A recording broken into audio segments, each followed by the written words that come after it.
Hello viewers, welcome to BGS classes. మనం daily FEO ABO MCQs discuss చేస్తున్నాం కదా. So general సైన్స్లో biology last సెషన్లో కొన్ని క్వశ్చన్స్ డిస్కస్ చేసాం. ఈ రోజు కొన్ని క్వశ్చన్స్ అనేవి డిస్కస్ చేద్దాం, right? So the first question, what are protein factories of the cell? Protein factories అని వేటిని పిలుస్తాము అంటున్నారు. మనం లాస్ట్ క్లాస్లోనే డిస్కస్ చేసాము. ప్రోటీన్ ఫ్యాక్టరీస్ అని మనం రైబోజోమ్స్ ని పిలవడం జరుగుతుంది. ఎందుకు? బికాజ్ ఈ యొక్క ప్రోటీన్ సింథసిస్ అనే ప్రాసెస్ ఏదైతే ఉందో, ఈ ప్రోటీన్ సింథసిస్ అనేది ఇక్కడ జరుగుతుంది కాబట్టి వీటిని మనం ప్రోటీన్ సింథసిస్ అని పిలుస్తాం. మరి క్లోరోప్లాస్ట్ అనేది ఎక్కడ ఉంటుంది? క్లోరోఫిల్ లో మనకి క్లోరోప్లాస్ట్ అనేది ఉంటుంది. అలాగే లైజోజోమ్స్ ని suicide bags of the cell అని పిలుస్తారన్నాం. మరి మైటోకాండ్రియాని ఏమని పిలుస్తారన్నాము? Power house of the cell అని పిలుస్తారు అని చెప్పుకున్నాం. Next question, which cell is found only in animals? Animals లో మాత్రమే మనకి ఉండేటువంటి సెల్ ఏది అని అంటున్నాడు.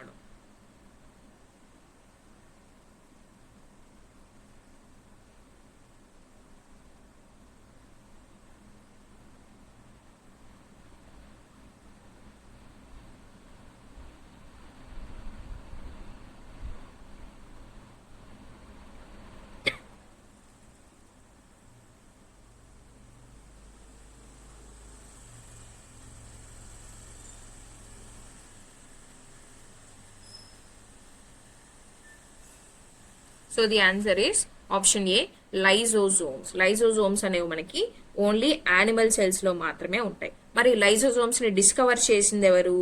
Christian de Duve. డిస్కవరీస్ ఇంపార్టెంటా అంటే తెలియదండి. మనకి మ్యాచింగ్ లో డిస్కవరీస్ అండ్ ఏం డిస్కవర్ చేశారో అనే క్వశ్చన్ అడిగినా కూడా మనకి మార్క్ అనేది పోతుంది కాబట్టి ఇవి కూడా చూసుకోండి, రైట్? మరి యొక్క లైజోజోమ్స్ యొక్క మెయిన్ ఫంక్షన్ ఏంటి? Digestion of proteins. ప్రోటీన్స్ యొక్క డైజెషన్ అనేది ఇక్కడ జరుగుతుంది. Okay, next question, largest cell in animals? Animals లో కల్లా మనకి లార్జెస్ట్ సెల్ ఏది అని అంటున్నాడు. So the answer is option B, neuron. ఈ న్యూరాన్ అనేది యానిమల్స్ లో ఉండేటువంటి లార్జెస్ట్ సెల్ అని అంటాం. ఒక బాడీలో మనకి కొన్ని థౌజండ్స్ ఆఫ్ సెల్స్ అనేవి ఉంటాయి. సో ఈ సెల్స్ లో లార్జెస్ట్ సెల్ అనేది ఏది యానిమల్స్ లో అని అడిగాడు. So answer is option B, neuron, right? ఈ న్యూరాన్ అనేది మనకి నర్వ్ సెల్స్ ఇక్కడ ఉంటుంది, నర్వస్ సిస్టమ్ లో ఉంటుంది, రైట్? మరి దీని యొక్క మెయిన్ ఫంక్షన్ ఏంటి? ఇన్ఫర్మేషన్ ని ఎక్స్చేంజ్ చేయడం. నర్వస్ సిస్టమ్ అనేది మనకి ఏం చేస్తుంది? ఇన్ఫర్మేషన్ ని ఎక్స్చేంజ్ చేయడం జరుగుతుంది. దేని మధ్య ఎక్స్చేంజ్ చేస్తుంది? బ్రెయిన్ కి ఎక్స్చేంజ్ చేయడం జరుగుతుంది. టు ది బాడీ కానీ, బాడీ టు ది బ్రెయిన్ కానీ, right? Next question, basic unit of life. ఇది మనకి తెలుసు. సింపుల్ యూనిట్ ఆఫ్ లైఫ్ అయినా సరే, బేసిక్ యూనిట్ ఆఫ్ లైఫ్ అయినా సరే మనకి cell is the answer. So answer is option A, right? మరి సెల్ ఎవరు డిస్కవర్ చేశారు? Robert Hooke. ఏ ఇయర్ లో డిస్కవర్ చేయడం జరుగుతుంది? 1665 ADలో డిస్కస్ చేయడం జరుగుతుంది. Okay, next question, which cell division repairs injuries? Injuries ని రిపేర్ చేసేటువంటి సెల్ డివిజన్ ఏది అంటున్నాడు. ఆన్సర్ వచ్చేసి ఏ. లాస్ట్ సెషన్ లో మనం మియోసిస్ గురించి చూసాము. ఇక్కడ మైటోసిస్ గురించి క్వశ్చన్ అనేది అడగడం జరిగింది అనమాట, రైట్? మరి ఏం జరుగుతుంది ఇక్కడ మైటోసిస్ సెల్ డివిజన్ లో అంటే మనకి ఏవైతే మదర్ సెల్ ఉంటుందో ఈ మదర్ సెల్ అనేది మనకి డివైడ్ అవ్వడం జరుగుతుంది. 2 ప్రోజనీ సెల్స్ గా డివైడ్ అవుతాయి. ఆ 2 ప్రోజనీ సెల్స్ గా డివైడ్ అయ్యి ఇది న్యాచురల్ గా ఆ యొక్క ఇంజురీ ఏదైతే జరిగిందో దాన్ని రిపేర్ చేయడం జరుగుతుంది అనమాట. సో దీన్నే మనం ఏమని పిలవచ్చు అంటే ఇండైరెక్ట్ సెల్ డివిజన్ అని కూడా పిలుస్తాం, right? Next question, which does not follow the cell theory? Cell థియరీని ఏది ఫాలో అవ్వదు అని అడుగుతున్నాడు. So answer is option D, virus. Virus మనకి సెల్ థియరీని ఫాలో అవ్వదు. అందుకే రీసెంట్గా మనం ఏదైతే కోవిడ్ వచ్చిందో, కోవిడ్ అనేది కూడా మనకి వైరస్. సో దాని యొక్క సెల్ థియరీని ఫాలో అవ్వదు. అంటే ఎలా మల్టిప్లై అవుతుంది అనేది మనం చెప్పలేమన్నమాట. అదే వైరస్. సో ఈ యొక్క సెల్ థియరీని ఇది ఫాలో అవ్వదు అనమాట, రైట్? అన్ని ఆర్గానిజమ్స్ అనేవి మనకి సెల్స్ అండ్ సెల్ ప్రోడక్ట్స్ తో తయారై ఉంటాయి, రైట్? సో ఈ యొక్క యూనిసెల్యులార్ ఆర్గానిజమ్స్ ఏవైతే ఉన్నాయో లైక్ వైరస్ అనేది ఏదైతే ఉంటుందో యూనిసెల్యులార్ ఆర్గానిజమ్స్ అనేవి ఇవి మనకి సెల్ థియరీని ఫాలో అవ్వవు.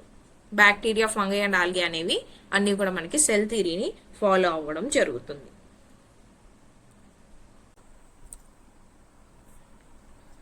లైజోసోమ్స్ ఇచ్చాడు, డిఎన్ఏ ఇచ్చాడు, మైటోకాండ్రియా ఇచ్చాడు. దీన్ని మ్యాచ్ చేయమంటున్నాడు. మనం ఇప్పటి వరకు డిస్కస్ చేసిన క్వశ్చన్స్ లోనే దీని యొక్క ఆన్సర్ అనేది ఉంది కాబట్టి ఈ క్వశ్చన్ కి ఆన్సర్ మీరు నాకు కమెంట్ సెక్షన్ లో చెప్పండి. Right. Next question, cork is impermeable because of. Cork అనేది ఇంపర్మబుల్ అని అంటున్నాడు, అది ఎందుకు?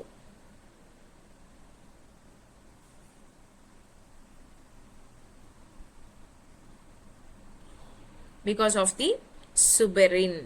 ఏంటి సుబెరిన్ అంటే?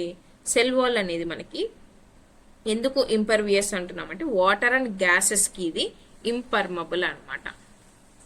అంటే విచ్ ఇస్ నథింగ్ బట్ వీటి నుంచి పాస్ అవ్వడానికి పర్మిషన్ అనేది ఇవ్వదు. ఇది తెలుగులో చూడండి మీకు అర్థమవుతుంది. కార్క్ నీటిని, వాయువులను అనుమతించదు, అంటే వీటి నుంచి పాస్ అవ్వడానికి పర్మిట్ చేయదు. ఎందుకు అని అంటున్నాడు అనమాట. ఎందుకు? బికాస్ ఈ యొక్క సుబెరిన్ అనేది ఏదైతే ఉంటుందో ఇది వాటర్ ప్రూఫ్ వ్యాక్స్ మెటీరియల్. అంటే ఇది మనకి ఎలా ఉంటుందంటే వ్యాక్స్ తెలుసు కదా మీకు, ఈ యొక్క వ్యాక్స్ మెటీరియల్ అనమాట. సో ఈ వ్యాక్స్ అనేటువంటి నేచర్ అనేది మనకి వాటర్ ప్రూఫ్ గా పనిచేయడం జరుగుతుంది. అందుకే ఈ యొక్క సుబెరిన్ అనేది మనకి, ఈ యొక్క సుబెరిన్ వల్ల మనకి కార్క్ అనేది వాటర్ కానీ గ్యాసెస్ ని కానీ పర్మిట్ చేయదన్నమాట. Next question, which organelles are present only in plants. ఇందాక యానిమల్స్ లో మాత్రమే ఉండేటువంటి ఆర్గనల్స్ ఏంటి అని అడిగాడు. ఇప్పుడు ప్లాంట్స్ లో మాత్రమే ఉండేటువంటి ఆర్గనల్స్ ఏంటి అని అడుగుతున్నాడు. ఆన్సర్ వచ్చేసి ఆప్షన్ బి, ప్లాస్టిడ్స్. ప్లాస్టిడ్స్ అని మనం ప్రీవియస్ సెషన్ లో చూసాం, లైక్ ప్రీవియస్ వీడియోలో డిస్కస్ చేసాం. ప్లాస్టిడ్స్ అనేవి ఓన్లీ ఫౌండ్ ఇన్ ప్లాంట్స్ అని. Next question, why do plants have low energy needs. Plants కి తక్కువ ఎనర్జీ ఉన్నా కూడా సరిపోతుంది ఎందుకు అని అంటున్నాడు. ఎందుకు? బికాస్ వాటిలో మనకి ఎక్కువగా డెడ్ సెల్స్ అనేవి ఉంటాయి కాబట్టి.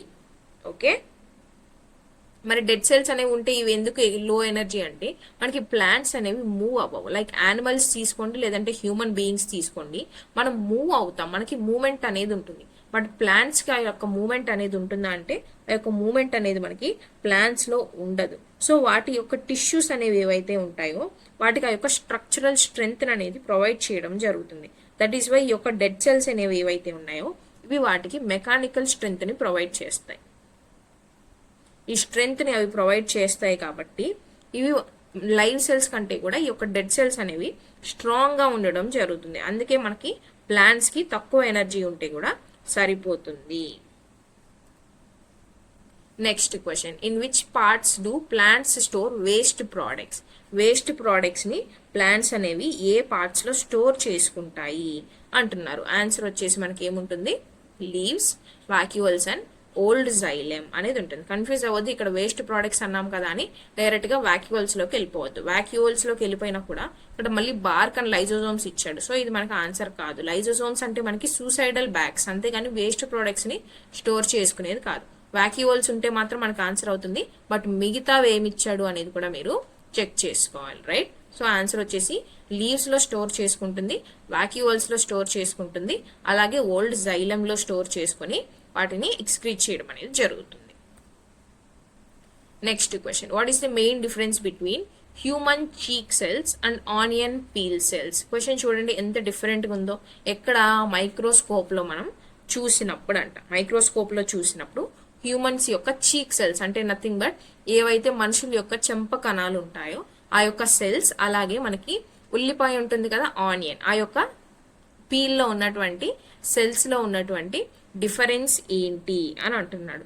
సో ఆన్సర్ వచ్చేసి సెల్ వాల్ అనమాట. ఆనియన్ పీల్ ఏదైతే ఉంటుందో దానిలో మనకి సెల్ వాల్ అనేది ఉంటుంది. హ్యూమన్స్ అండ్ యానిమల్ చీక్ సెల్స్ లో మనకి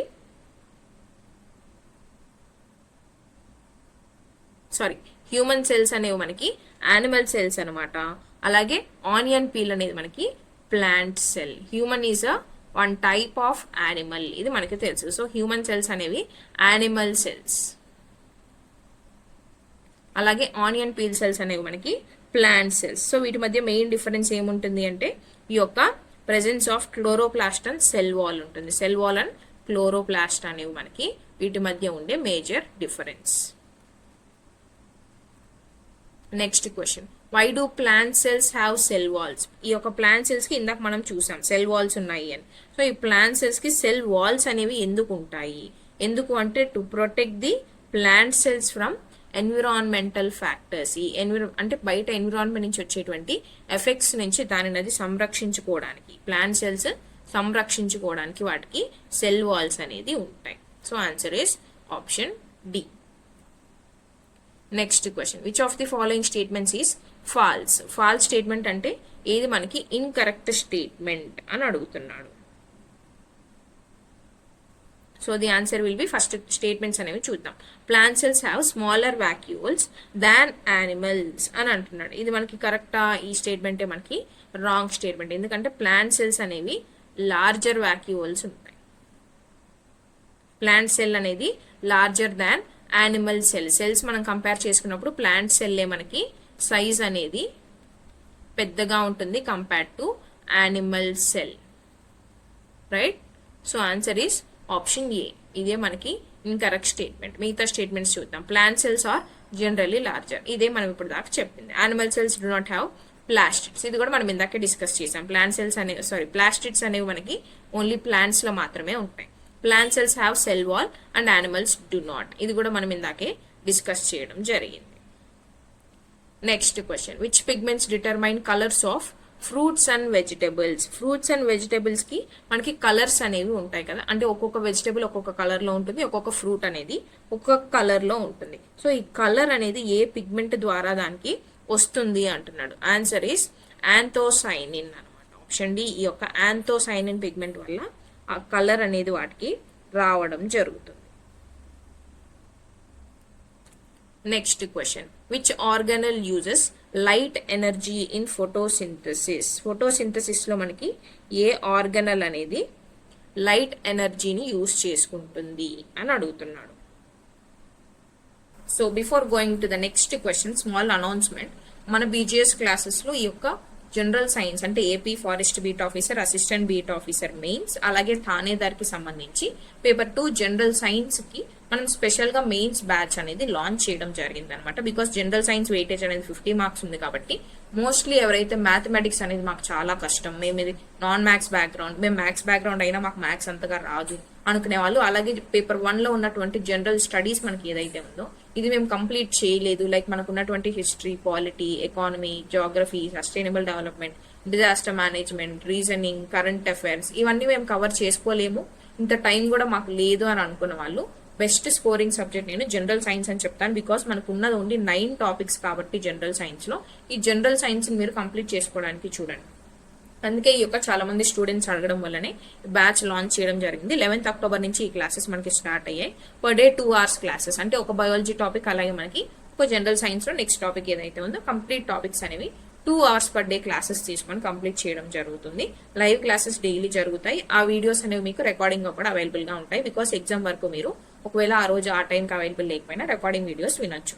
నెక్స్ట్ వచ్చేసి కంప్లీట్ మెయిన్ సిలబస్, అంటే మనకి మెయిన్స్ లో అడిషనల్ గా ఏదైతే టాపిక్ యాడ్ అయిందో ఆ టాపిక్ కూడా ఇంక్లూడ్ చేసుకొని 9 టాపిక్స్ డిస్కస్ చేయడం జరుగుతుంది. ఇన్ బైలింగ్వల్ మోడ్, అంటే both Telugu plus English languages లో ఈ యొక్క క్లాసెస్ తీసుకోవడం జరుగుతుంది.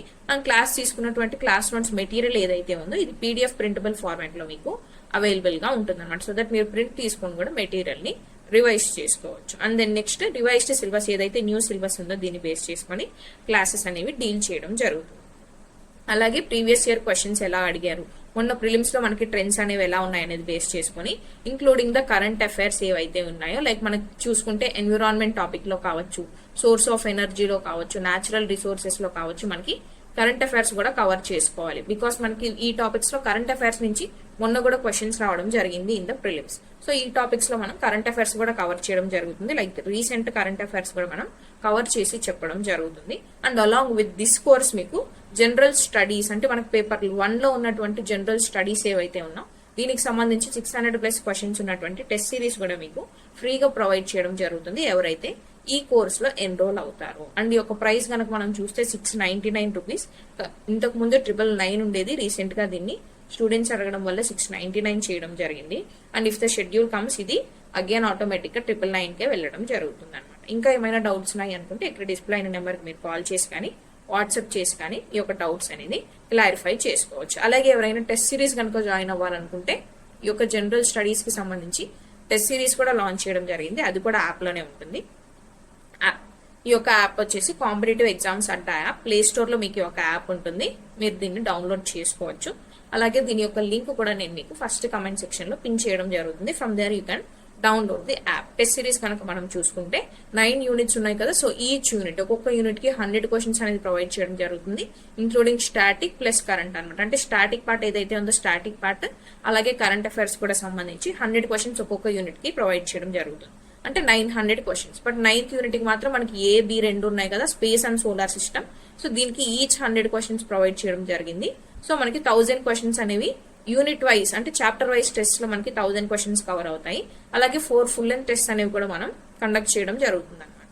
అంటే మనకి ఇక్కడ ఒక 200 క్వశ్చన్స్ కవర్ అవుతాయి. సో టోటల్లీ 1200 క్వశ్చన్స్ అనేది టెస్ట్ సిరీస్ మీకు ప్రొవైడ్ చేయడం జరుగుతుంది for only 199 rupees. General science మాత్రమే. ఇది కూడా మనకి యాప్ లో ఉంటుంది. ఎన్రోల్ అవ్వాలనుకున్న వాళ్ళు ఎన్రోల్ అవ్వచ్చు. రైట్? ఏమైనా డౌట్స్ ఉన్నాయనుకున్న వాళ్ళు ఇక్కడ డిస్ప్లే అయిన నెంబర్కి వాట్సాప్ కానీ కాల్ కానీ చేసి మీ డౌట్స్ అనేది క్లారిఫై చేసుకోవచ్చు.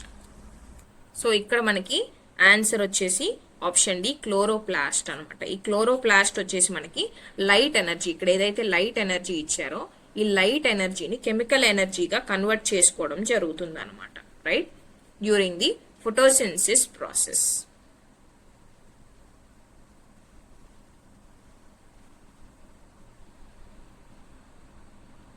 అండ్ గ్రీన్ కలర్, మనకి లీవ్స్ ఏ కలర్ లో ఉంటాయి? జనరల్ గా గ్రీన్ కలర్ లో ఉంటాయి. సో ఈ యొక్క green colour of the cell అనేది is because of the chlorophyll అనమాట. ఈ యొక్క క్లోరోఫిల్ అనేది ఎక్కడ ఉంటుంది? మనకి ఈ యొక్క క్లోరోప్లాస్ట్ లో ఉంటుంది.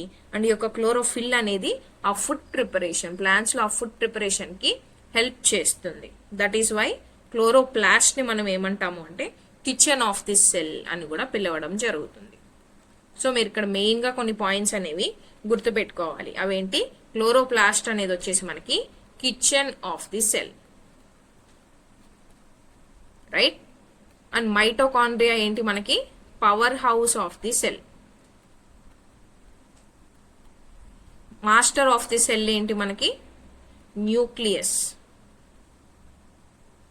ఓకే, నెక్స్ట్ వచ్చేసి suicidal bag of the cell. Suicidal bags అని దీన్ని పిలుస్తాము lysosomes. Okay, and protein factory of the cell అని దేని పిలుస్తాము? ప్రోటీన్ ఫ్యాక్టరీస్ వచ్చేసి మనకి రైబోజోమ్స్. సో ఇవి మీరు మేజర్ గా గుర్తుపెట్టుకోవాల్సినటువంటి కొన్ని పాయింట్స్ అనమాట. ఎందుకంటే మీకు మ్యాచింగ్ లో అడగడానికి ఛాన్స్ ఉంటుంది. లేదు ఆప్షన్స్ లోనే కిచెన్ ఆఫ్ ది సెల్ అని, సూసైడల్ బ్యాగ్స్ అని, ప్రోటీన్ ఫ్యాక్టరీస్ అని, power house of the cell అని, మాస్టర్ ఆఫ్ ది సెల్ అని ఇచ్చేస్తారు. లేదంటే మాస్టర్ సెల్ అని ఇచ్చేస్తాడు.